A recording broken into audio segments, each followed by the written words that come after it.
जनाब स्टूडियोज में एक बार फिर से आपको खुशामदीद कहते हैं। मैं हूं आमिर जफर। इस वक्त यूएसए इलेक्शन की स्पेशल ट्रांसमिशन आप देख रहे हैं। जब से ये इलेक्शन और इनमें पोलिंग का अमल जारी है तब से ही ये ट्रांसमिशन भी आप देख रहे हैं। हम आपके साथ हैं, लम्हा बलम्हा आपको अपडेट कर रहे हैं।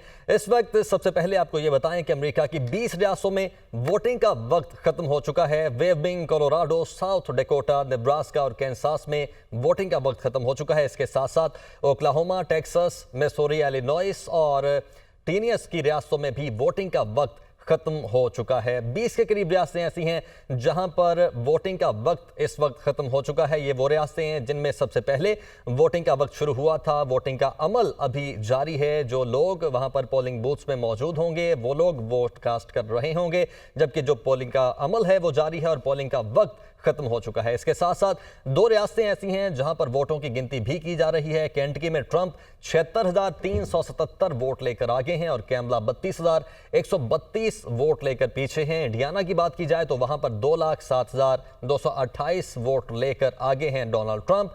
कैमला हैरिस 1,20,104 वोट लेकर पीछे हैं। तो इस वक्त 20 रियासतों में वोटिंग का जो वक्त है वो ख़त्म हो चुका है और बाज़ रियासतों में पोलिंग का अमल आखिरी मराहिल में दाखिल हो चुका है। डोनाल्ड ट्रंप और कैमला हैरिस के दरमियान कांटे के मुकाबले की तवक्को की जा रही है। और इसके साथ साथ आपको ये भी बताएं कि बदअमनी के कुछ खदशात के सबब वाशिंगटन, ओरेगन और नेवाडा में अमेरिकी नेशनल गार्ड को किसी भी किस्म की सूरत हाल से निपटने के लिए तैयार रखा गया है। इस वक्त जैसे ही पोलिंग का वक्त खत्म होगा तो सबसे बड़ा सवाल ये होगा कि कितनी देर में नताइज आना शुरू होंगे और कितनी देर में तमाम तर नताइज मुकम्मल आ जाएंगे और सिचुएशन वाज़ेह हो जाएगी कि कौन जीतता है और कौन हारता है। हमारे साथ हमारा पैनल मौजूद है। कोकर फरशौरी साहब ने हमें ज्वाइन किया ब्रेक के बाद। वाशिंगटन डीसी से सीनियर तजियाकार हैं और वॉइस ऑफ अमेरिका से भी मुंसलिक हैं। इसके साथ साथ जहांगीर खटक साहब हमारे साथ ही मौजूद हैं, न्यूयॉर्क से हैं, सीनियर सहाफ़ी भी हैं।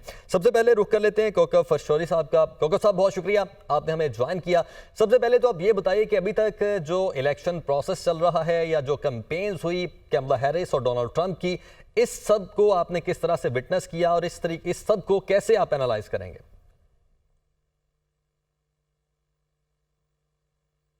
इतनी सख्त मतलब इतनी टाइट कैंपेन है कि जो फतह का मार्जिन है दोनों के दरमियान, इस वक्त कौन आगे कौन पीछे, किसको सबकत है, उसका मार्जिन बहुत कम है। इसलिए बिल्कुल कोई कुछ नहीं कहा जा सकता कि कौन सा उम्मीदवार जो है वो उसको बरतरी हासिल है। जहां तक आपने कैंपेन की बात की, तो डोनाल्ड ट्रंप ने आज से तकरीबन 2 बरस, बल्कि एग्जैक्टली 2 बरस पहले नवंबर 2022 में उन्होंने ऐलान किया था कि वो सदर जो बाइडेन को चैलेंज करेंगे। जबकि कामिला हैरिस जो है वो इस साल के जुलाई के माह में, यानी उनको अभी 4 माह भी नहीं हुए, जब सदर जो बाइडेन ने दस्तबरदारी का ऐलान किया था कैंपेन से, तो वो आई उसके बाद। तो लेकिन मुबस्सिरीन का ये कहना है कि उन्होंने अच्छी कैंपेन चलाई और इस फर्क को, जो कि बज़ाहिर ऐसा लग रहा था कि डोनाल्ड ट्रंप के लिए मुवाफ़िक है, उसको उन्होंने काफ़ी हद तक इस वक्त जो रेस की सूरत हाल है और उसमें उनकी बहुत ज़्यादा जाँफशानी से उन्होंने काम किया। तो कैंपेन जो है उसमें, और डोनाल्ड ट्रंप की कैंपेन का तो ज़ाहिर है आपको इल्म है ही कि वो उनके वोटर्स बहुत ज़्यादा पुरजोश होते हैं। इसलिए दोनों को इस बात का कम से कम यहाँ पर मुबस्सिरीन क्रेडिट दे रहे हैं कि दोनों ने बहुत और हमें अपने-अपने हर जगह वोटर्स को। पे डोनाल्ड ट्रंप के नाम की कैप्स मिलेंगी, उनके नाम की टी शर्ट्स मिलेंगी, इनके कपड़े हमें उनके नाम के मिलेंगे। हम ये वाज़ेह तौर पर समझ सकते हैं इनकी कैंपेन किस तरह से रही है, उन्होंने अपनी मार्केटिंग किस तरीके से की। जैसे मैंने अर्ज़ किया कि उनको ज़्यादा वक़्त मिला, तो उनका जो जिसे कहते हैं ग्राउंड गेम, वो बेहतर तौर पर उसे उस्तवार कर सके, और कामिला हैरिस को वक़्त कम मिला, लेकिन इसके बावजूद ज़ाहिर है, और इस लिहाज से देखें, कैंपेन किस चीज़ पे मुंतज होती है कि आप अपने जो वोटर्स हैं, जो आपका बेस है, उसे क्या आप अपनी तरफ माइल करने पर, अपने लिए वोट करने पर आमादा कर सकते हैं या नहीं। और इस वक़्त ये नज़र आ रहा है कि दोनों उम्मीदवार जो हैं, वो कम से कम इस हद तक तो कामयाब हैं कि उन्होंने अपनी-अपनी जो बेस को है वो मज़बूत किया हुआ है, इसीलिए मुकाबला इतना सख्त है। वरना तो अगर कोई एक भी इस तरह से अच्छी कारकर्दगी का मुज़ाहरा नहीं करता, तो शायद सूरत-ए-हाल इस वक़्त मुख्तलिफ होती। शाम के सही 7 बज रहे हैं, सवा 7 हो रहे हैं यहाँ पे। जी, और तकरीबन 20 रियासतें ऐसी हैं जहां पर वोटिंग का वक्त ख़त्म हो चुका है और बाकी भी जितने भी स्टेट्स हैं उनमें भी जो पोलिंग है वो आखिरी मराहिल में है। अच्छा कोकब साहब, ये बताइए कि ये कहा जा रहा है कि आज से पहले अमेरिका में इतनी फ्रस्ट्रेशन नहीं देखी गई या जो मुआशरा है वो सियासी तौर पर इतना तकसीम दर होता हुआ नहीं देखा गया। इसकी रीजंस आपकी नज़र में क्या है? देखिए, हर इलेक्शन साइकिल में हम ये बात सुनते हैं कि ये सबसे अहम इलेक्शन है। This is going to be the most consequential election of our lifetime. अब 2004 में भी जब जंगें चल रही थी इराक की और अफगानिस्तान की, तो हम यही सुनते थे। फिर जाहिर है कि हमने 2008 की कैंपेन देखी, 2016। तो इसमें तो ये हर इलेक्शन में ये होता है और लोग जो जो भी जिसे कहते हैं लम्हा मौजूद में, वो अपनी जो भी उनकी मायूसियाँ होती हैं या उनको किस चीज़ से, अगर वो किस चीज़ से फ्रस्ट्रेटेड हैं तो उसका इज़हार करते हैं। और इलेक्शन जो जमहूरी माशरे होते हैं, उसमें इलेक्शन एक बहुत अच्छा मौका होता है उनके लिए कि वो अपनी उस फ्रस्ट्रेशन का इज़हार इस तरह से करें कि जिस उम्मीदवार से उनको से वो नाउम्मीद हो गए, मायूस हो गए, उसके खिलाफ या जिससे से उनको उम्मीद है उसको वोट करें। इश्यूज़ हर इलेक्शन में मुख्तलिफ होते हैं। कुछ में वही रहते हैं, कुछ में नए इश्यूज़ आ जाते हैं, कुछ में पुराने इश्यूज़ चले जाते हैं।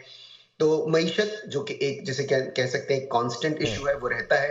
हम्म, रो वी वेड, एक जो यहाँ पर अबॉर्शन का एक लॉ था, वो खत्म हुआ है। उसके बाद ये पहला इलेक्शन है, तो जाहिर है हम्म, खवातीन के लिए अबॉर्शन एक अहम इशू है। इमिग्रेशन हम्म। पिछले इलेक्शन में भी इशू था, वो इस दफा भी है। अब भी इशू है। गजा की वो जी जी जी। तो इस तरह से ये कहना और जो हर हर एग्जिट इलेक्शन में ये पोल्स बात हैं होती है। उनके जो इब्तदाई आदाद-ओ-शुमार हैं उनके मुताबिक जो अमरीकी वोटर्स हैं वो सबसे ज़्यादा कंसर्न्ड मईशत और जमहूरियत की सूरत हाल पर है। चले मईशत तो समझ आता है, वो हमेशा से ही इस दुनिया का मसला रहा है और अमेरिका ने चूँकि बहुत सारी जंगों में भी अपना पाँव रखा हुआ है तो इसलिए उसको मईशत को देखना पड़ता है। लेकिन जमहूरियत, वाय जमहूरियत?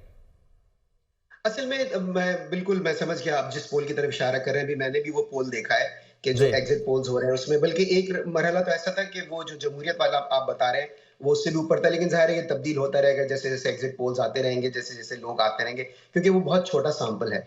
देखिए, जो कामिला हैरिस की जो कैंपेन है, उन्होंने डोनाल्ड ट्रंप के साथ इस बात को मुंसलिक करने की बहुत कोशिश की कि वो जमहूरियत के लिए खतरा ठीक है। है, कौकब और साहब जाहिर आप है कि हमारे साथ रहिएगा। कुछ इलेक्टोरल वोट्स हैं वो हमारे साथ हमारे सामने आ रहे हैं, नाज़रीन के साथ वो शेयर कर देते हैं। रिपब्लिकन के डोनाल्ड ट्रंप इस वक्त आगे हैं 8 इलेक्टोरल वोट लेकर और ये CNN के रिजल्ट्स हैं जो हम आपके साथ शेयर कर रहे हैं। कमला हैरिस पीछे हैं, 3 इलेक्टोरल वोट अभी तक कमला हैरिस ने हासिल किए हैं और डोनाल्ड ट्रंप 8 वोट के साथ आगे हैं। अमरीकी मीडिया की जानिब से जो रिपोर्ट किया जा रहा है वही हम आपके साथ शेयर कर रहे हैं और डोनाल्ड ट्रंप रिपब्लिकन पार्टी से जिनका ताल्लुक 8 वोट लेकर आगे हैं। ये इलेक्टोरल कॉलेज इलेक्टोरल वोट हैं, 270 वोट दरकार हैं 538 में से और इस वक्त डोनाल्ड ट्रंप 8 वोट लेकर आगे हैं।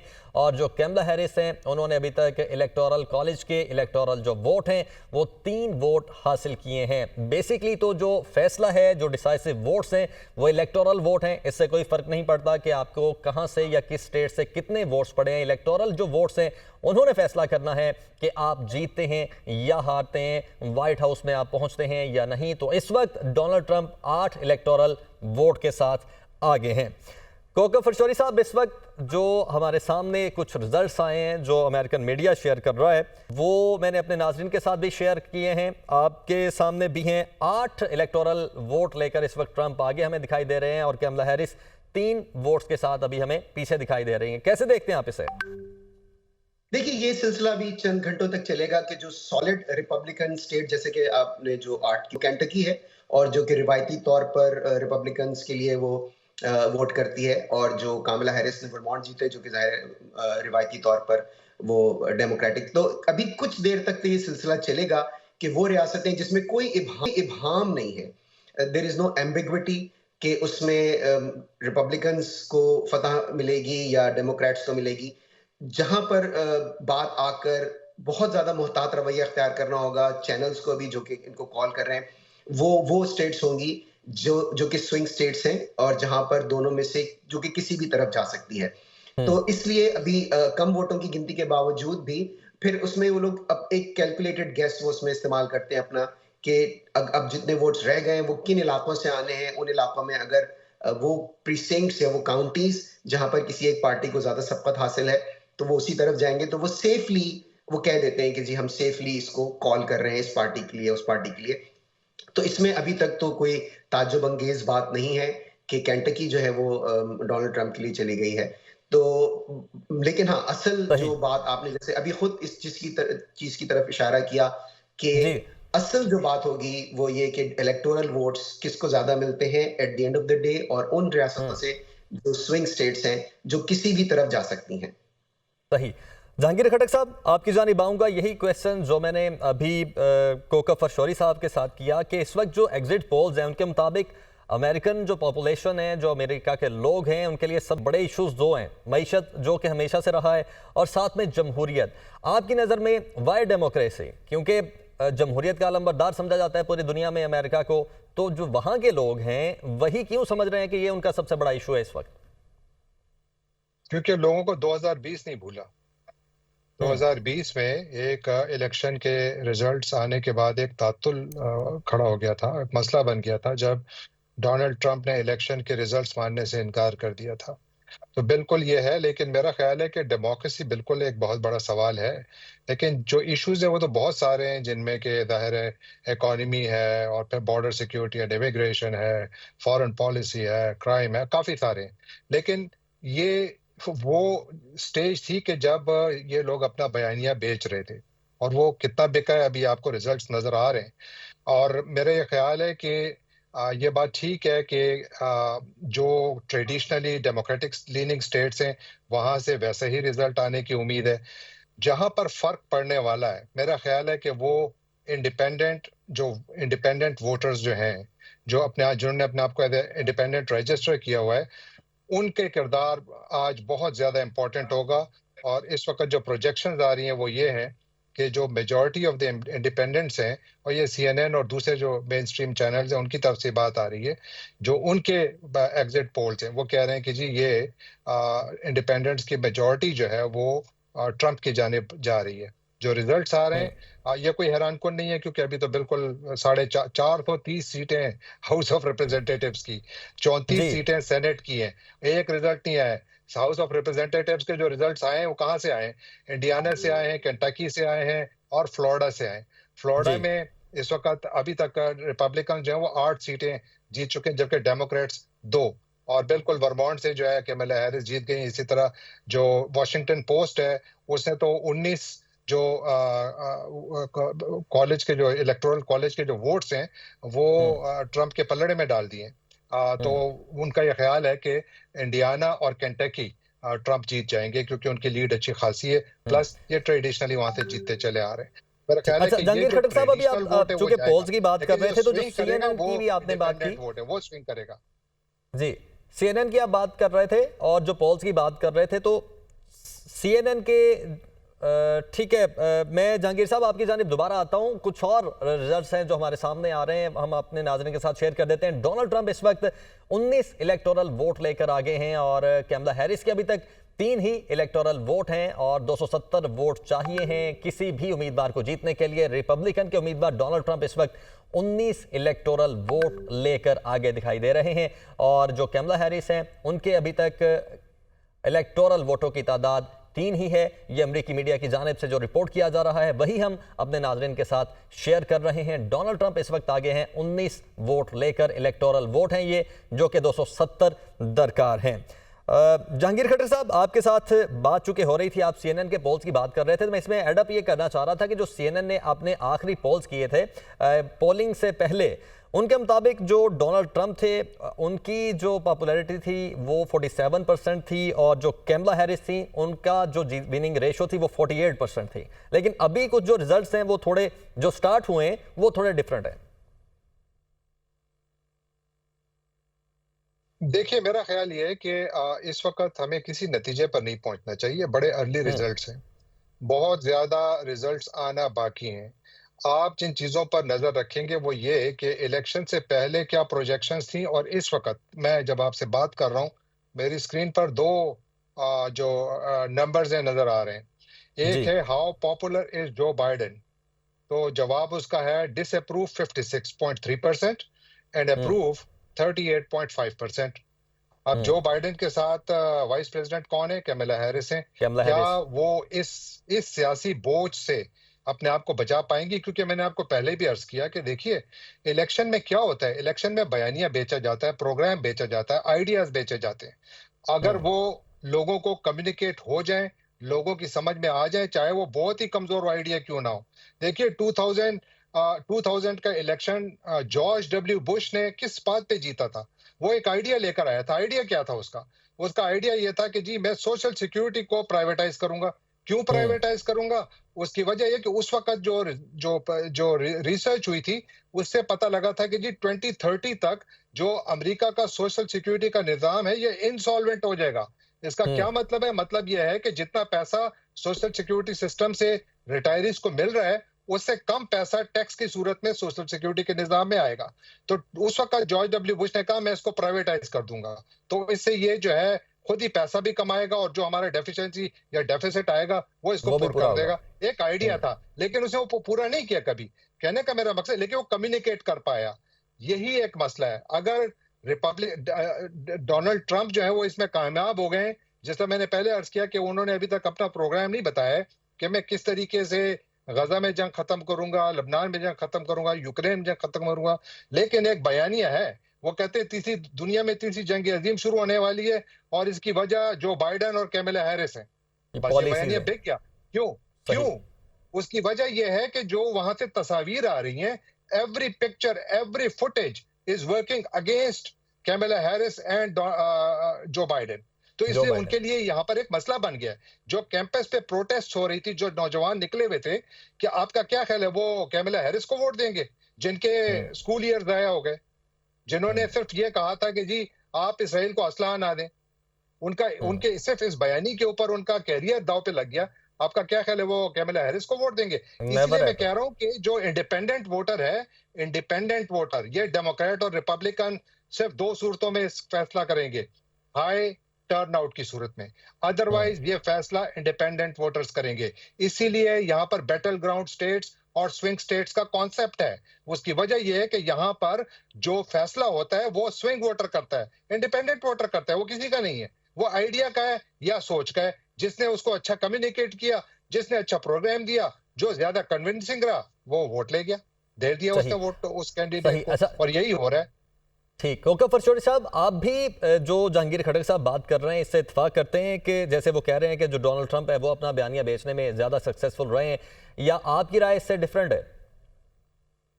देखिए दोनों कैंडिडेट्स इस वक्त जाहिर है हर इलेक्शन साइकिल में दोनों कैंडिडेट्स अपना अपना बयानिया जाहिर है अपने जो भी उनके जो उनके प्रोस्पेक्टिव वोटर्स होते हैं, जो जिनको समझते हैं कि वो उनसे वोट उनको मिल सकेगा, और अक्रॉस द बोर्ड जिनको वो समझते हैं कि वो उनकी तरफ माइल नहीं है, उन्हें ज्यादा कायल करने की कोशिश करते हैं। जैसे कि हम देखते हैं कि फाइनल जो स्टेजेस थे इस कैंपेन के, उसमें दोनों कैंडिडेट्स आपको न्यूयॉर्क में या टेक्सास में कैंपेनिंग करते हुए नहीं मिलते, क्योंकि दोनों को पता है कि वो उनके लिए सेफ स्टेट्स हैं। वो हम्म। मिशिगन में थे, वो नॉर्थ कैरोलिना में थे, वो पेंसिल्वेनिया में हम्म। थे। उन लोगों को अपनी तरफ माइल करने की कोशिश कर रहे हैं जो स्विंग स्टेट्स में हैं।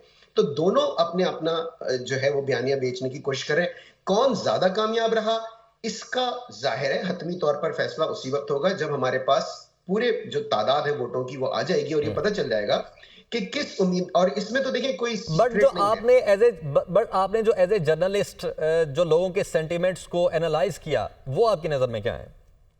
देखिए दोनों तरफ अगर ट्रंप के लिए बहुत ज्यादा हिमायत मौजूद है, बिल्कुल दुरुस्त है, और लेकिन उसी तरह से ट्रंप के लिए बहुत ज्यादा मुखालफत भी मौजूद है। जो उनका 6 जनवरी वाला मामला था, देखिए इस दफा ये एक इलेक्शन बहुत अजीब सा इलेक्शन है। ये बहुत अरसे के बाद एक ऐसा इलेक्शन हो रहा है कि जिसमें दोनों में से कोई कैंडिडेट भी अपने आप को चेंज के तौर पर नहीं पेश कर सकता। कामला हैरिस 4 साल तक व्हाइट हाउस में रही हैं एज नायब सदर। डोनाल्ड ट्रंप जो है वो 4 साल तक सदर रह चुके हैं। तो दोनों में से कोई भी खुद को, और दोनों अगर देखें इन दोनों में से जो भी फतहयाब होता है, ये एक तारीख रकम हो जाएगी। पहली जाहिर खातून सदर होंगी अगर कामला हैरिस जीत गई, और अगर डोनाल्ड ट्रंप जीत गए तो ये अमेरिकी तारीख में दूसरी मर्तबा होगा कि कोई नॉन कंसेक्यूटिव प्रेसिडेंट बनेगा।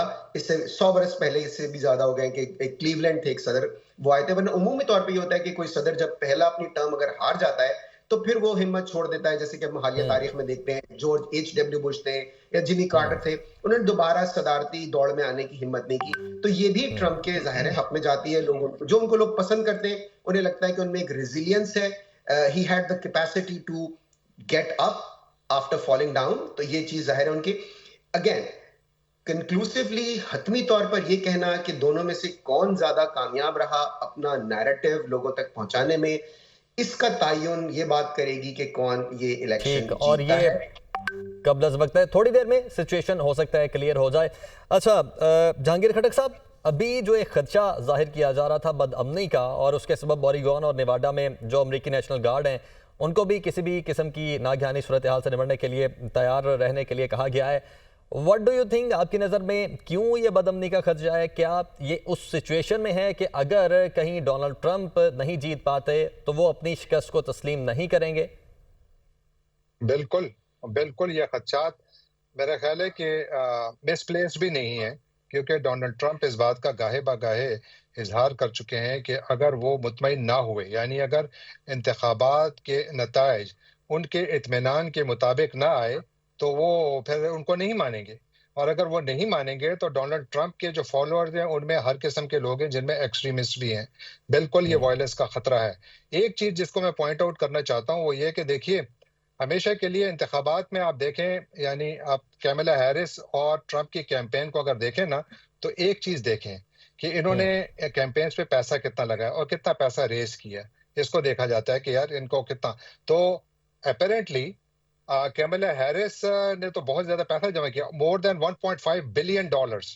कैमला हैरिस और उनसे अटैच जो पैक्स हैं, उन्होंने they raised more than 1.5 billion dollars, जबकि Trump raised more than 1.1 billion dollars. All combined दोनों कैंपेन्स ने 2.62 बिलियन डॉलर्स जमा किए। अब इन दोनों ने इतना पैसा जमा किया, कैमला हैरिस ने बहुत कम वक्त में जमा किया। उसकी वजह यह है कि Democrats were in a panic mode. सदर बाइडेन की तो उनके से तो अपनी पार्टी के लोग कहते हैं खुदा के लिए आप बैठ जाएं, क्योंकि हम हाउसेस को भी हार जाएंगे अगर आपने ये किया। अगर आप रेस में रहे तो हम हाउस ऑफ रिप्रेजेंटेटिव और सेनेट दोनों में मेजॉरिटी लूज कर जाएंगे, आप बैठ जाएं। उस वक्त कैमला हैरिस आई, बिल्कुल उनको ये क्रेडिट बनता है कि वो उस वक्त आई, और उस वक्त जो डेमोक्रेटिक फंडर्स थे, जो कि डोनर्स थे, वो भी एक्टिव हो गए, एनर्जाइज हो गए, और उन्होंने दबा के पैसा जमा किया। और फिर डेमोक्रेटिक पार्टी ने दबा के पैसा लगाया भी। आपको मैं सिर्फ एक मिसाल देता हूँ। देखिए, पेंसिल्वेनिया के ऊपर हर शख्स पेंसिल्वेनिया का नाम ले रहा है। क्यों ले रहा है? क्योंकि वो बहुत ज्यादा, यानी तकरीबन वो आपस में टाई है उनके दरमियान तकरीबन। और जो भी जितने भी पोल्स आ रहे हैं, वहां पर दोनों जानिब से अपना बयानिया बढ़ाने के लिए they have spent $350 million in ad campaigns. $350 million उन्होंने सिर्फ पेंसिल्वेनिया में लगाया। वो क्यों लगाए, कहां से लगाए? उसकी वजह यह है, दोनों कैंपेन से उसकी वजह यह है कि दोनों को नजर आ रहा है कि this is where we have to spend the money. और लेकिन साथ साथ सिर्फ पैसा ही काम नहीं करता, आपके आर्गुमेंट का जो वेट है वो भी काम करता है। जब कैमला हैरिस खड़े होकर ये कहती हैं कि मैं आने वाले 4 सालों में ये करूंगी, तो उनसे लोग पूछते हैं कि जी पिछले 4 सालों में आपने क्या किया? तो उसका जवाब उनके पास बहुत महदूद है। उसकी वजह कि यही उनकी एक अंडरबेली है, उनके लिए एक मुश्किल है कि वो इसका सियासी बयानिया अभी तक मेरी राय में अच्छा ये होता कि अगर वो सदर बाइडेन से थोड़ा सा अपने आप को ज्यादा डिस्टेंस कर लेती। गर्चे उन्होंने कोशिश की है, लेकिन मेरा नहीं ख्याल कि वो उस हद तक अपने आप को डिस्टेंस कर पाई कि जिससे पॉलिटिकल डैमेज जो बाइडेन की लेगेसी का उनकी प्रेसिडेंशियल कैंपेन को हो रहा है, उससे वो अपने आप को सेव कर पाती, बचा सकती। मेरा ख्याल है उसी की वजह से उनको काफी मसला हो गया। अगेन, जिस तरह मैंने अर्ज किया कि इट्स ऑल अबाउट प्लानिंग।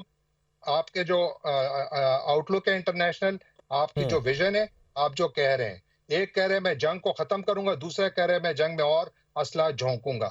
ये बड़ा फर्क है, और इसी पर वोट आ रहा है। ठीक, अच्छा, मैंने बदअमनी का चूंकि आपसे क्वेश्चन किया था, आपने उसी का आंसर किया, और आपने ये भी कहा कि डोनाल्ड ट्रंप तो कुछ अर्सा पहले से ही कह रहे हैं कि वो जीत चुके हैं, और अगर शिकस्त भी हुई तो उसको वो एक्सेप्ट नहीं करेंगे या वो फिर धांधली होगी। लेकिन जब उन्होंने वोट कास्ट किया तो उसके बाद उन्होंने ये भी कहा कि जो भी रिजल्ट आएगा सबसे पहले इसको मैं एक्सेप्ट करूंगा। लेकिन वो ये कहते हैं कि अगर मैं इत्मीनान बख्श हो, डोनाल्ड ट्रंप की बातों पर जरा ज्यादा तवज्जो देने की इसका मतलब ये कि इत्मीनान बख्श उसी सूरत में होगा कि अगर वो जीतेंगे, अगर वो नहीं जीतेंगे तो वो इत्मीनान बख्श नहीं होगा। और और या फिर इतना ज्यादा ओवरवेलमिंग हो, यानी कैमला हैरिस हर जगह स्वीप कर जाए, तो फिर तो ट्रंप के लिए कोई रास्ता ही नहीं ना कि वो कहे कि जी मैं नहीं मानूंगा, वो उनको मानना पड़ेगा। लेकिन अगर कहीं पर भी रेसेस कमजोर हुई, यानी टाइट हुई जो हैं, और रिजल्ट्स जो है वो बहुत ज्यादा नैरो हैं, तो वहां पर तो मेरा ख्याल है कि बिल्कुल ये बात हमें रिजल्ट जो है ये आज रात भी नहीं आएगा, ये कल भी नहीं आएगा, ये अगले चंद दिनों में आएगा पूरा रिजल्ट। क्योंकि सबसे ज्यादा टाइम जहां लगेगा उसमें एरिजोना शामिल है, उसमें पेंसिल्वेनिया की गर्जे कोशिश कर रहे हैं, लेकिन मुझे लगता है इसमें भी थोड़ा टाइम लगेगा। नेवाडा बहुत टाइम लगाएगा। तो यहाँ पर बहुत सारी ऐसी रियासतें हैं कि जहां पर उनके अपने जो लोकल काउंटिंग प्रोसेसेस हैं वो भी उसमें मसला बना सकते हैं। लेकिन at the end of the day देखिए, बयानिया one liner, other are you for war और अगेंस्ट वॉर। अगर आप अगेंस्ट वॉर है तो ट्रंप को वोट दो, या जिल स्टाइन को वोट दो, या ठीक किसी और को वोट दो, कैमला ठीक हैरिस को ना दो। नुकसान इसी से किसको बात आगे पहुंचा? बढ़ाता हूं कैमला और हैरिस को। कोकब साहब आपकी जानिब आऊंगा, लेकिन उससे पहले इनके साथ कुछ अपडेट्स शेयर कर देते हैं जो कि अमेरिकी मीडिया की जानिब से रिपोर्ट की जा रही हैं। कुछ इलेक्शन रिजल्ट्स हैं, इनके मुताबिक जो डोनाल्ड ट्रंप हैं वो 23 इलेक्टोरल वोट लेकर इस वक्त आगे हैं और कमला हैरिस के अभी भी 3 वोट हैं इलेक्टोरल वोट, जो कि 270 दरकार हैं किसी भी उम्मीदवार को जीतने के लिए। लेकिन डोनाल्ड ट्रंप इस वक्त अच्छी खासी बढ़तरी लेते हुए हमें दिखाई दे रहे हैं। 23 इलेक्टोरल वोट डोनाल्ड ट्रंप को अभी तक मिले हैं। जिस हद तक अभी काउंटिंग हो चुकी है उसके हिसाब से ये जो मीडिया है, अमेरिकन मीडिया रिपोर्ट कर रहा है, ये वो आदाद-ओ-शुमार हैं जो आपके साथ हम शेयर कर रहे हैं। रिपब्लिकन के डोनाल्ड ट्रंप 23 इलेक्टोरल वोट लेकर आगे हैं और कमला हैरिस ने अभी तक 3 वोट ही हासिल किए हैं। कोकब फरशौरी साहब, एक अहम पॉइंट वो जिस पर अक्सर बात हो रही है वो ये है कि अगर कैमला हैरिस बन जाती हैं प्रेसिडेंट ऑफ अमेरिका तो जो पूरी दुनिया की पॉलिसीज हैं वो उस तरह से चेंज नहीं होगी जिस तरह से अगर डोनाल्ड ट्रंप बनते हैं तो पॉलिसीज को चेंज करेंगे पूरी दुनिया में। इस चीज को या इस सेंटीमेंट को आप कैसे एनालाइज करते हैं? देखिए, कैंपेन एक चीज होती है और इसमें तो कोई शुबा नहीं है कि डोनाल्ड ट्रंप जो है वो उनकी पॉलिसीज की नौयत इस तरह की है और उन्होंने बहुत ही से अपने जो उनका वोटर बेस है और जो बहुत से इंडिपेंडेंट्स हैं, जो जिन लोगों ने जहन नहीं बनाया था या ऐसे बहुत से लोग जो पहले डेमोक्रेट्स को वोट करते थे, उनको भी वो इस बात पर तो कम से कम कायल करने में कामयाब हुए कि वो जंगों के खात्मा चाहते हैं। आपको याद होगा अभी जब मिशिगन में वो गए थे और वहां के जो कुछ मुसलमान लीडर्स ने उनकी हिमायत का ऐलान किया था, तो उनमें जो वहां जो तकारीर हुई थी उसमें उनको यही कह के उनको मुतारिफ कराएगा कि जी ये वो सदर हैं जो कि, या ये वो सदर होंगे जो कि जंगों का खात्मा करेंगे। तो इस एतबार से तो और मुस्लिम कम्युनिटी जितनी भी इनको सपोर्ट कर रही है जो बाइडेन को, डोनाल्ड ट्रंप को, सिर्फ इसी बेस पर कर रही है क्योंकि खासतौर पर गजा में जो जंग जारी है उसको खत्म करने की वो बात कर रहे हैं। बिल्कुल, वो जंग का खात्मा चाहते हैं ये, लेकिन जंग के खात्मे की बात कामिला हैरिस ने भी की, लेकिन दोनों में से किसी ने भी उसकी जुजियात पर या उतने गैर मुबहम अंदाज में बात नहीं की। इसीलिए आप ये देखिए कि यहाँ पर बहुत सारे मुसलमान ऐसे हैं जो थर्ड पार्टी, जो ग्रीन पार्टी है, उनको वोट देने जा रहे हैं।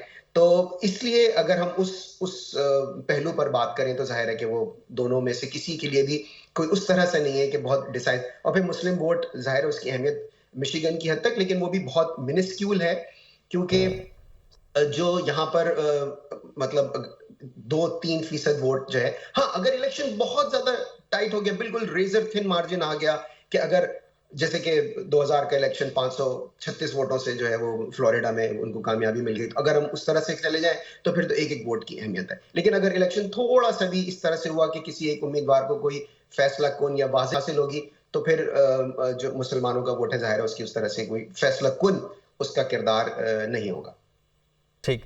अच्छा जहांगीर खट्टर साहब, दोनों सूरतों में कैमला आए या डोनाल्ड ट्रंप आए तो खासतौर पर पाकिस्तान या साउथ एशिया में जो अमेरिका की पॉलिसी होगी वो आप किस जानिब जाते हुए देख रहे हैं? देखिए, पाकिस्तान और अमेरिका का ताल्लुक तो ट्रेडिशनली बड़ा ट्रांजैक्शनल रहा है और वही ट्रांजैक्शनल रहेगा। हाँ, ये जरूर है कि कैमला हैरिस अगर आई तो शायद अगर थोड़ी बहुत वो पॉलिसी में एडजस्टमेंट्स करती है पाकिस्तान के हवाले से तो वो मुमकिन है। और अगर ट्रंप आते हैं तो मुझे ट्रंप की पॉलिसी में भी कोई बहुत ड्रामाई तब्दीली नजर नहीं आ रही।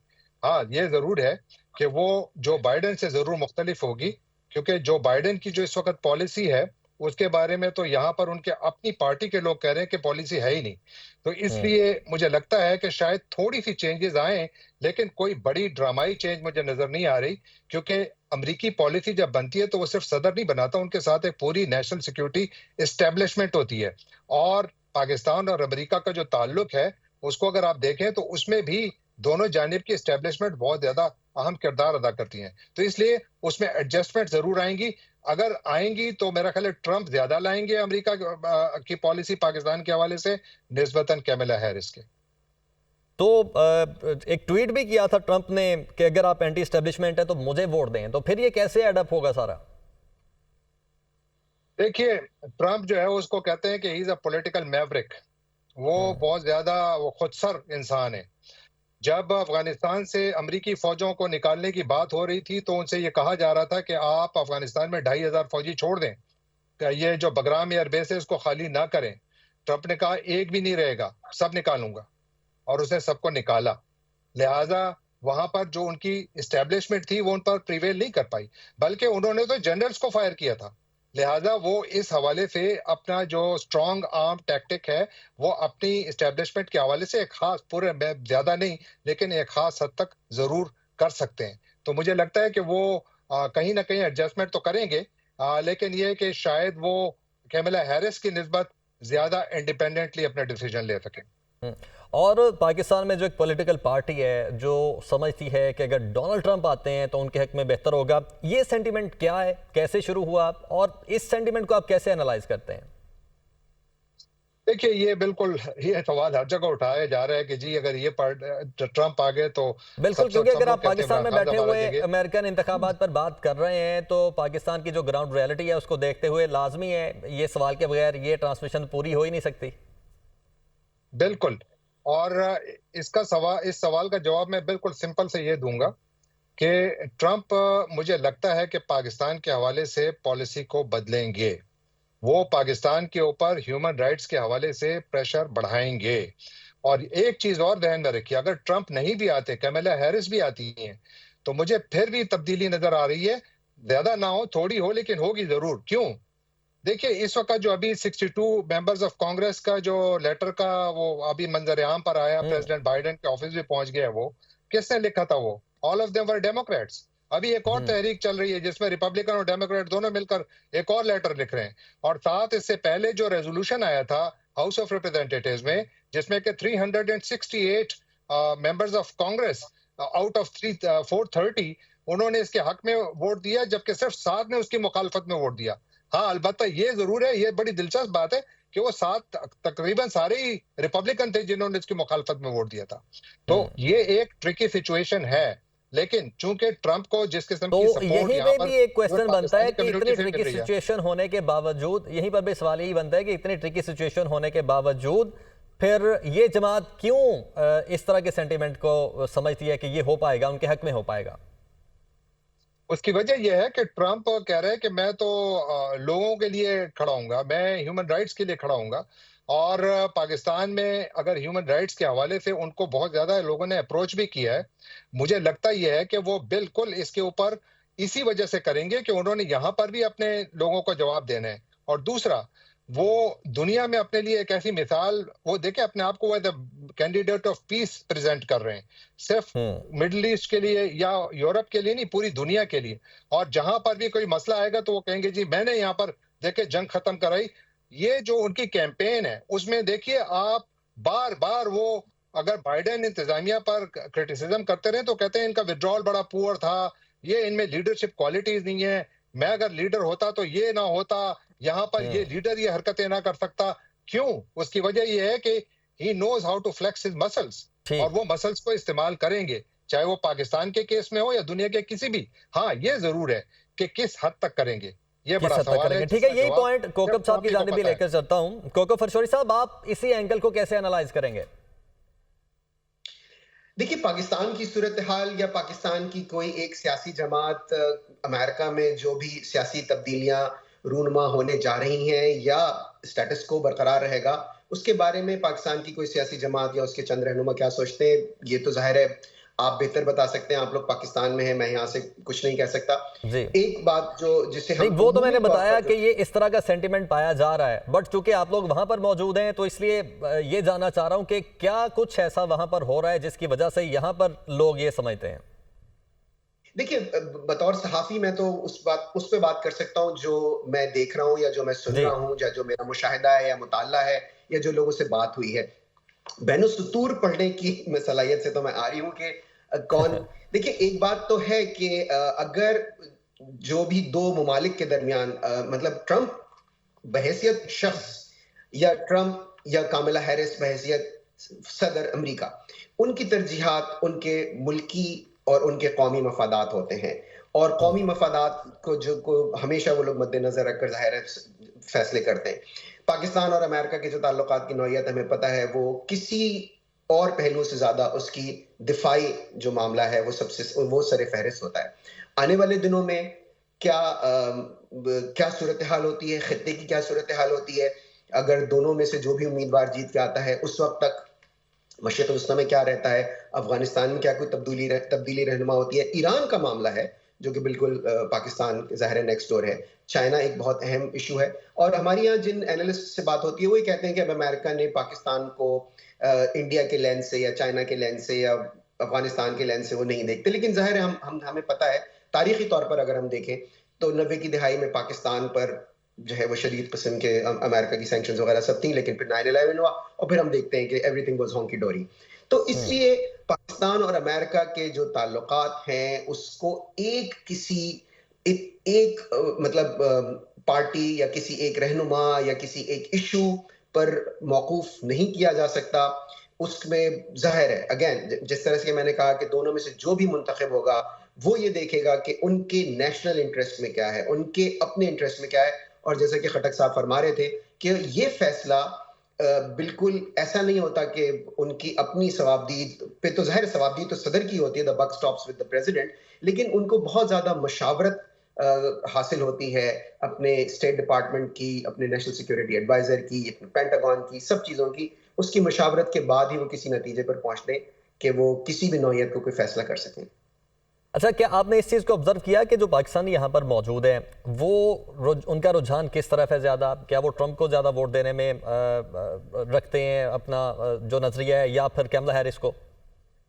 मेरे मुशाहिदे के मुताबिक तो मुनक़सिम है। यहाँ पर पाकिस्तानियों की तंज़ीम है, उन्होंने ऐलान किया है बाकायदा तौर पर डोनाल्ड ट्रंप को की तायद की है, उन्होंने उनकी हिमायत की है और उसकी उन्होंने वजूहात भी बयान की है और उस तरफ भी इशारा है जो अभी आप कह रहे थे।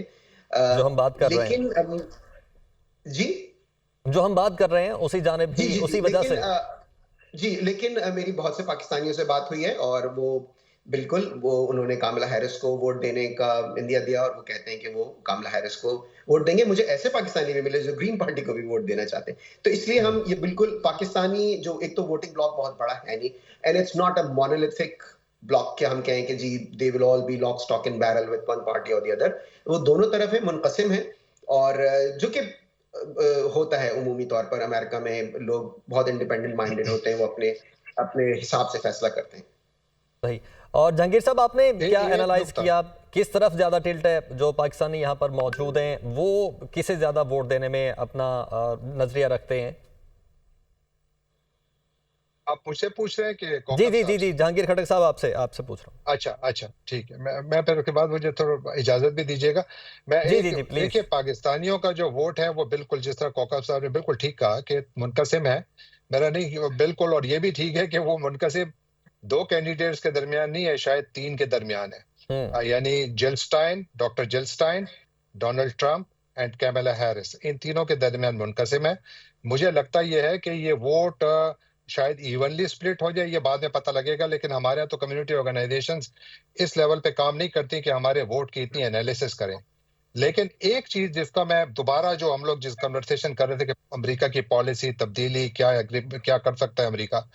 देखिए, 2018 में डोनाल्ड ट्रंप अमेरिका के सदर थे और उन्होंने पाकिस्तान को जो $1.3 अरब की जो डिफेंस इमदाद मिलनी थी, वो उन्होंने रोक दी थी। न सिर्फ ये रोकी थी, बल्कि उन्होंने पाकिस्तान फौज के जो ऑफिसर्स की अमेरिका में ट्रेनिंग्स होती हैं, उस पर भी पाबंदी लगा दी थी। वो पाबंदी आज भी है। और जो इमदाद थी वो भी आज भी बंद है। और जब जो बाइडेन आए तो जो बाइडेन ने भी, जब वो इमरान खान की हुकूमत के बाद जो पाकिस्तान में चेंजेस आई, उसके बाद जो बाइडेन ने पाकिस्तान के लिए $400 मिलियन की जो हमारे F-16 के लिए जो स्पेयर पार्ट्स वगैरह की जरूरत थी, वो उन्होंने अप्रूव की, जिसके लिए पाकिस्तान ने पे किया था, इमदाद नहीं थी।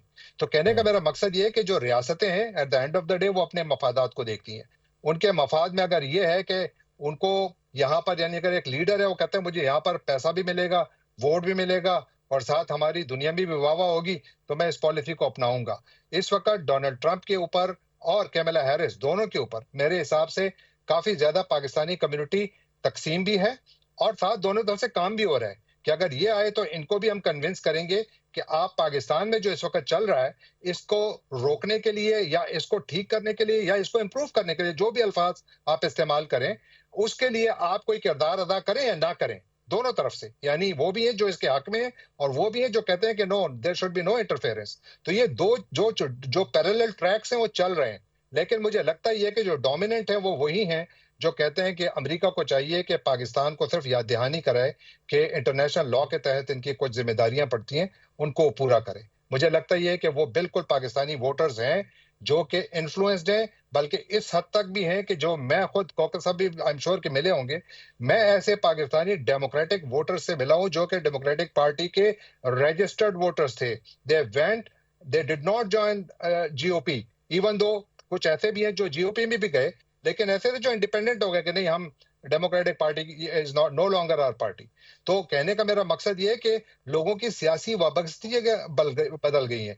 और जब डोनाल्ड ट्रंप को ये पता लग रहा है कि मेरे पीछे पूरी एक पाकिस्तानी कम्युनिटी के अंदर एक लहर आई हुई है, तो आपका क्या ख्याल है कि वो पाकिस्तानी कम्युनिटी की जो डिमांड्स है वो उनको सुनेगा कि नहीं? बिल्कुल ठीक है, यहाँ पर एस्टेब्लिशमेंट की बात भी सुनेगा, लेकिन जितना वो बड़ा मैवरिक है, जितना वो ज्यादा खुदसर इंसान है, यानी मिजाजन और पॉलिसी के हिसाब से वो बहुत स्टबर्न आदमी है, अगर वो एक फैसला कर ले तो फिर उनका फैसला चेंज करना भी मुश्किल होता है। तो इसलिए मैं कहता हूं कि उनकी वजह, यानी अगर वो आते हैं, we don't know if he will come और नॉट। ये तो सारे वो क्या कहते हैं, हम लोग भी हवा में तीर चला रहे हैं कि पता नहीं ये इलेक्ट होंगे भी कि नहीं, लेकिन जो अंदाजे लग रहे हैं तो वो यही है कि शायद अभी भी आप देखिए तो डोनाल्ड ट्रंप के जो इलेक्टोरल वोट है वो मेरा ख्याल है 23 तक पहुंचा हुआ है। जी जी, और इसी तरह जो 23 और 3 कैमला हैरिस के 3 है और 23 ट्रंप के। हाउस ऑफ रिप्रेजेंटेटिव रिपब्लिकन जो है 24 सीटें ले गए, डेमोक्रेट्स, बल्कि डेमोक्रेट्स लगता ये है, आई हैव टू रिकन्फर्म, मुझे लगता है कि डेमोक्रेट्स अपनी सेनेट की एक सीट भी गंवा गए हैं, क्योंकि डेमोक्रेट्स टोटल जो सीट्स हैं सेनेट की up for grab, they are 34 और 34 में से 23 सीटें डेमोक्रेट्स डिफेंड कर रहे थे और 11 सीटें जो हैं वो रिपब्लिकन्स कर रहे थे। तो अगर जिसका मतलब ये हुआ कि Democrats are more prone to lose more seats, क्योंकि वो ज्यादा सीट्स का दिफा कर रहे हैं। अभी जो खबर आ रही है, लगता ये है कि शायद रिपब्लिकन ने अपनी सेनेट की जो उनकी जो कोई साहब, अभी हमें देखना है कि कौन वो अपनी सीट का दिफा कर रहे थे, जो कि वो दिफा नहीं कर पाए डेमोक्रेटिक पार्टी के। अब ये देखना पड़ेगा। तो मुझे लगता है कि एक व्हाइट हाउस पर नजर ना रखिए, नजर सेनेट और हाउस ऑफ रिप्रेजेंटेटिव्स पर भी रखिए, क्योंकि अगर वहां पर भी जो सियासी कैलकुलस है वो चेंज होता है तो अमेरिकी सदर के हाथ या बहुत ज्यादा खुल जाएंगे, जो भी सदर बने, कैमला हैरिस बने या ट्रंप बने, या फिर बहुत ज्यादा बंद जाएंगे। ये भी उसको, इसलिए उन पर भी बहुत ज्यादा नजर रखने की जरूरत है। और शायद जो प्रोजेक्शंस है वो ये है कि शायद जो सेनेट का कंट्रोल है वो हो सकता है, इस बात का इम्कान है कि वो रिपब्लिकन्स के हाथ में चला जाए। और एक और प्रोजेक्शन ये भी है, जो मैं ये नहीं कहता कि ये सच है, लेकिन शायद डेमोक्रेटिक पार्टी जो है वो जो हाउस ऑफ रिप्रेजेंटेटिव्स के इंतखाबात हैं उसमें शायद बेहतर परफॉर्म करे। ठीक, अच्छा कौकब साहब आपकी जानिब आता हूं। अब एक और एंगल कि जो एक बहुत सवाल रेज भी किया जाता है कि आज तक अमेरिका की कोई प्रेसिडेंट खातून नहीं बनी है। क्या अभी जो अमेरिका के लोग हैं वो रेडी हैं किसी एक खातून को एज ए प्रेसिडेंट देखने के लिए? इस चीज़ को आपने एनालाइज किया, क्या ऑब्जर्व किया, कितने फीसद लोग रेडी हैं और कितने फीसद लोग नहीं रेडी अभी तक? देखिए, अगर आप अमेरिकन सोसाइटी की बात करें तो 2016 में हिलरी क्लिंटन को डोनाल्ड ट्रंप से 29 लाख वोट ज्यादा मिले थे। तो यानी अमेरिकी माशरे के लोगों ने ही वोट दिए ना उनको। अब इलेक्टोरल कॉलेज की साख्त इस नौइयत की है कि डोनाल्ड ट्रंप जो है वो बिल्कुल फतहयाब हुए उसमें, और इसमें कोई वो नहीं है, इबाहम नहीं है कि वो ही फतहमंद थे उन इंतखाबात में। लेकिन अगर आप वन मैन वन वोट के फॉर्मूले पे जाएं, तो उनको हिलरी क्लिंटन खातून थी जाहिर है, और उनको मिन हैसुल कौम अमेरिकन ने 29 लाख वोट ज्यादा दिए। अब अगर आज के इंतखाबात में अगर फर्ज करें कामला हैरिस हार जाती हैं, तो इस बात से कि उसको इस पे मुंतज करना कि वो इस वजह से हारी कि वो खातून थी, मैं बिल्कुल इस बारे में कुछ कहना कबल अज़ वक्त होगा। हाँ, ये ज़रूर है कि उन्हें खातून होने की हैसियत से कुछ बॉक्सेस उन्होंने चेक किए हैं। मसलन ये कि उनको ख़वातीन की हिमायत हासिल है, हिलरी क्लिंटन को भी हासिल थी। जो जितना अरसा मैंने अमेरिका में गुजारा है, ज़ाहिर है खट्टक साहब भी मुझसे ज़्यादा अरसे से यहाँ रह रहे होंगे।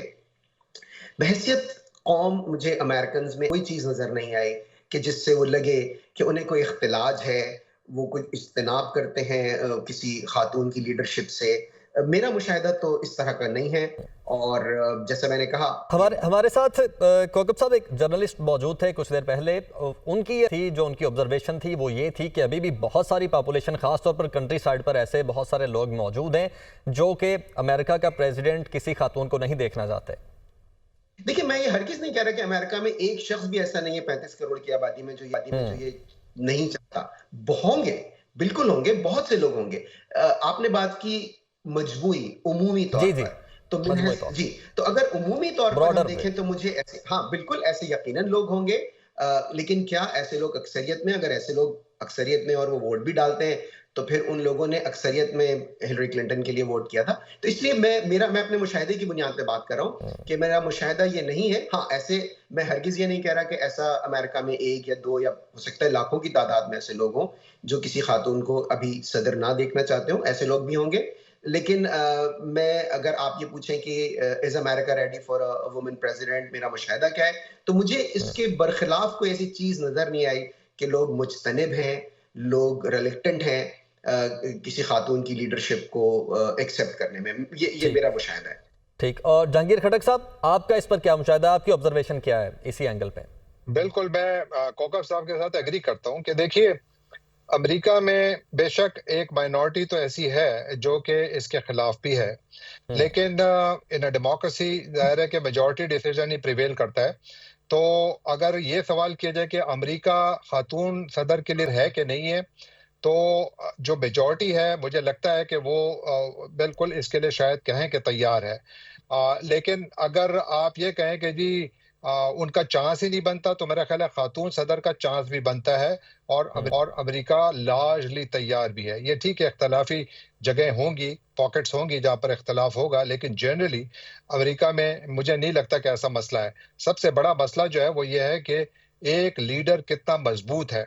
यानी आप लीडर को जो जांचने का अमेरिका में पैमाना है, तो वो क्या है? एक पैमाना ये भी है कि leader should be muscular in his thoughts and actions. यानी एक लीडर जो है वो एक बहुत ज्यादा, यानी अच्छा भी हो, नरम मिजाज भी हो, खुश मिजाज भी हो, लेकिन साथ साथ वो बहुत ज्यादा अगर डिसीजन ले तो टफ से डिसीजन लेने के भी उसके अंदर सलाहियत हो। वजह क्या है? वजह ये नहीं है कि उन्होंने दुनिया में सियासत करनी है। वजह यह है कि अमेरिका के पास दुनिया के सबसे ज्यादा तादाद में एटमी हथियार हैं, और अगर एटमी हथियार, खुदा न करे, मेरा नहीं ख्याल कि इसकी कभी जरूरत पड़ेगी, लेकिन अगर रेट्रिकल भी, अगर आप ये सवाल आप जहन में रखें, रेटोरिकली भी, तो आपके जहन में एक बात आएगी कि यकीनन आपको एक ऐसा जहन चाहिए जो जहनी तौर पर इतना मजबूत हो कि अगर जरूरत पड़े तो वो ऐसे फैसले लेने की सलाहियत रखता हो। इसीलिए शुरू में एक दौर ऐसा था कि जहां पर ये सोच थी कि हाँ, खातून शायद सख्त फैसले नहीं ले सकती। कोल्ड वॉर का दौर था। कोल्ड वॉर में तो बिल्कुल था तो कोल्ड वॉर, लेकिन एक्टिव जंगी तैयारी तो एक्टिव थी। जो न्यूक्लियर साइलोस थे वो हर जगह पे मौजूद थे। तो इसलिए मुझे लगता है कि दुनिया बदल गई है और अमेरिका की सियासत बदल गई है, अमेरिका बदल गया है, और यहाँ पर वो मूड जो है वो मौजूद है एक खातून प्रेसिडेंट के लिए। लेकिन उस खातून को अपने आप को प्रूव करना होगा कि वो कितनी ताकतवर है जहनी तौर पर, और कितनी ताकतवर है अपने आर्गुमेंट में, कौन सा बयानिया लाती है, कौन सा विजन लाती है, ऐसा विजन जो कि अमेरिकियों को अपील कर पाए। तब बात बनेगी, सही। वरना फिर जाहिर है आप और देखिए यकीनन हिलरी देखना ये है क्लिंटन ने तो कि पॉपुलर अब वोट जीता था। कौन विन करता है, व्हाइट हाउस में कौन मैं जाएगा, अगर कमला एक बात का हैरिस इसमें या इजाफा कर दूं जो जो जी जी खटक साहब प्लीज, ने की, एक बात को हमें जरूर मद्देनजर रखना चाहिए, जी जी और वो प्लीज, है नए वोटर्स जो कि तकरीबन 4 करोड़ हैं। तो अगर इस दफा जो पहली दफा वोट दे रहे हैं, और यहाँ पर अमेरिका में एक रिवायत है, जो लोग यहाँ पहले से रहते हैं वो जानते हैं कि अगर आप फर्स्ट टाइम वोटर हैं और आप वोट डालने गए हैं, तो आप बताते हैं कि I am first time voter, और फिर लोग क्लैप करते हैं जो वहां बाकी लोग खड़े हम्म होते हैं, कि यानी उनको चीयर ऑन करते हैं कि welcome to the club type एक फीलिंग उनको होती है। तो अब आप जाहिर इससे अंदाजा लगा सकते हैं कि इस वक्त कितनी बहुत बड़ी बड़ी कॉर्पोरेशंस हैं जिनकी सीईओज हैं। ठीक है, उनका भी रोल जो है वो बहुत अहम है। कोकब फरशौरी साहब और जहांगीर खटक साहब, आप दोनों हमारे साथ मौजूद थे, इस ट्रांसमिशन का हिस्सा रहे, बहुत शुक्रिया। आप अभी एक ब्रेक लेंगे, ब्रेक के बाद फिर न्यूज़ बुलेटिन के साथ वापस आएंगे।